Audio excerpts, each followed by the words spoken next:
yeeg Mamadou Mouhamed Ndiaye. jërë ngeen jëf mbëkk mi Barça wala Barsaq di immigration clandestine gi l'observateur xëy nañu ca wax lool ku ko dégg jàpp sa gémmiñ ubbil yéenekaay bi keroog talaata marine bu Sénégal jàpp na ci géej gi gaalug looco gu yeboon ñetti téeméeri migrant ak ñeent fukk ak juróom-ñett ca ñoom ay sénégalais ay gambien ak ay malien waa DNLT di division nationale de lutte contre le trafic migrant ak pratique assimilée waxoon na ci gaal gi 348 migrants yi ñu ca fekk 30 ya ay jigéen lañu ci la l'observateur xëy sukkandiku ba solo dàllam dem seeti ay jigéen ñu mës a jël gaal ba dem bitim réew li ñu dund ci gaal yi ca seen tukki ba histoire bu ci gën a yéeme sa morom nga ne bii la Ulay Mente di benn femme bu am ñeent fukket ak juróom-ñett ci gaal yi ca la jaare ba dugg Espagne nee na def na ci réewum Espagne fukket ak juróom li ko tax a jël gaal dem bitim réew nee na moo jëkkëram dafa xëy takkal ko wujj munu ko muñ mu bëgg a fayantoo ak moom tax mu xëy buubi bagaasam dugg ci gaal gi bàyyi ginnaaw jëkkëram ak juróomi doom yi ñu am Koura Thiaw di benn femme moom it bu jaare ci gaal yi ba dem bitim réew mi ngi wax ci l'observateur ne ba muy dem ci digg géej gi ca la gisee mbaax régal yi dikkal ko amul serviette hygiénique mu ne boo frère am bi mu àndaloon moo jël simis bi mu soloon xutti ko jox ko mu def ko serviette hygiénique jigéen yi mbëkk gaal yi di dem bitim réew seeni histoire yu yéeme bu astu ndaw ci la bokk moom nee na bi muy jël gaal gi dem Espagne atum 2019 dafa ëmboon ba am juróom-ñeenti weer ci biir gaal gi ci la wasinee doom ju góor xale yu góor yewoon ca gaal yi ñoo ko taxaw ba mu wasin xale bi mu juddoo ëndaaliwul bakkan ci la ñu ko lëmasee sànni ko ci géej gi jéeri ji ak accident bu métti bi amoon keroog ca taseet ga ca Thiès ba ñetti élèves yu jigéen faatu woon ca libération mi ngi ñuy xamal ne bi ñu xoolee accident bi enquête ca la ñu gis mooy ak xamadi ci kaw tali bi di indiscipline moo waral musiba mi tracteur bi def accident bi enquête ba feeñal na ne da doon jéem a doubler beneen tracteur ci aw yoon wu xat woo xam ne kenn wari su fa doubler ci la dalee ci kaw tracteur ba saaraan fii élèves yi ba faat ci ñoom ñett mbëkk benn potu lampe bu newoon ca yoon wi dox diggante Ndakaaru Tiwaawoon ak Ndar di autoroute bi Soleil national mi ngi ñuy wax ne mooy projet bu mag bu mujj bu président national di Macky Sall yéenekaay bi mi ngi ñuy leeral it autoroute bi ak na mu war a tëddee bu jugee Ndakaaru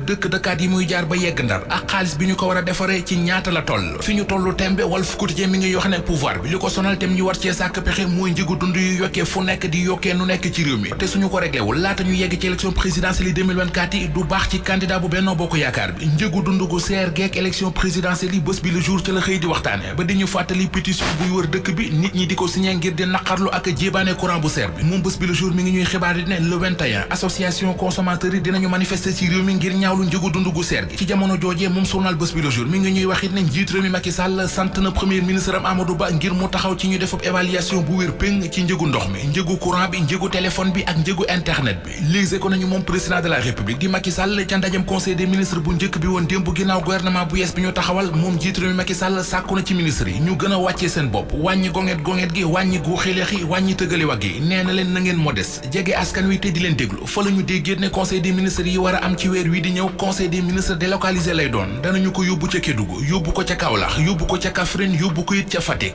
Ziguinchor tribunal instance ba fa nekk juge ba fa nekk di Sabassi Faye moo xëy nekk ci yéenekaay yu bari ñu xëyandool Vox Populi nañu ginnaaw ba mu ne nañu roofaat Ousmane Sonko ci liste électorale yi ñu ko roppee woon juge Sabassi Faye teg na démb deuxième acte bi yónnee na préfet bu Ziguinchor notification bi wane ne moo ne nañu dugalaat Ousmane Sonko ci liste électorale yi Source A xëy di ñu leeral ci xëtamu njëkk décision bi juge Sabassi Faye jël ci radiation bu Ousmane Sonko ak li tax mu jël ko ñu jël la Sénégal fekk fa Ousmane Sonko ak reeja ca photo ba ma nga fa sol ab kabam mu Ousmane Sonko boole ceekit maye ŋàññi ji journal bi ne moom Ousmane Sonko dugalaat nañu ko officiellement ci liste électorale yi léegi nag ak bokkam ci élection présidentielle yi 2024 yi mi ngi ci loxoy Cour suprême Tribune nañu ak bokkam ci élection présidentielle yi ba léegi wóoragul ndax daan yi ñu ko daan ci mbiri Mame Mbaye Niang yi mi ngi gàll ba léegi ci ndoddam Daouda Dia mi ñu gàll ministère Elhadji ci gouvernement bu yees bi point actu mi ngi ñuy wax li màng nag yi nee nañu li ko waral loxob mag ja di Harouna Dia génnu ci ndax moom l'homme des affaires bi di Harouna Dia dafa yàgg ji Macky Sall ngor ak kóllëre ci jamonoy APR ju njëkk jëla woon ba léegi retrouvailles Sall ak Dia point actu mi ngi ñuy wax ne bu sottee du jur jàmm ci Farba Ngom dana wàññi dooleem ci Fuuta fii la Fuuta féete wala fi nee nañu futtul ay tuñ fitna ju rëy journal bi nee nañu moo jox ci wutum parrainage waa Benno Bokk Yaakaar ba tàmbali leen a yàqal